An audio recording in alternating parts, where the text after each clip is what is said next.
নদী পেরিয়ে এসআইআর এর কাজে বিএলও আর তাকে উৎসাহ দিতে বিডিওর এক অভিনব উদ্যোগ। খোদ ট্র্যাক্টরে চেপে তিস্তার মাঝ চড়ে গেলেন জলপাইগুড়ি সদর ব্লকের বিডিও মিহির কর্মকার। বোয়ালমারি নন্দনপুর গ্রাম পঞ্চায়েতে রয়েছে এই চরটি। চারদিক দিয়ে তিস্তা নদী এই চরটিকে ঘিরে থাকায় বিএলওকে নদী সাঁতরে যেতে হচ্ছে বুথে।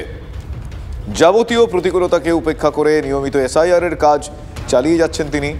বিএলওর কাজের সহায়তা এবার সঙ্গে BDO form fill up, form সংগ্রহ ইত্যাদি কাজে তিনিও হাত লাগালেন।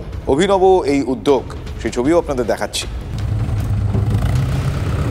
নদী পেরিয়ে এসআইআর এর কাজে বিএলও তাকে এবার উৎসাহ দিতে বিডিওর অভিনব উদ্যোগ, সেই ছবি দেখছেন আপনারা। খোদ ট্রাক্টরে চেপে তিস্তার মাঝ চড়ে জলপাইগুড়ি সদর ব্লকের বিডিও মিহির কর্মকার।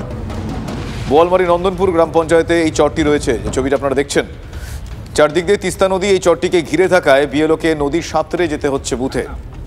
যাবতীয় প্রতিকূলতাকে উপেক্ষা করে নিয়মিত এসআইআর এর কাজ চালিয়ে যাচ্ছেন তিনি। বিএলওর কাজে সহায়তার জন্য এবার সঙ্গে বিডিও।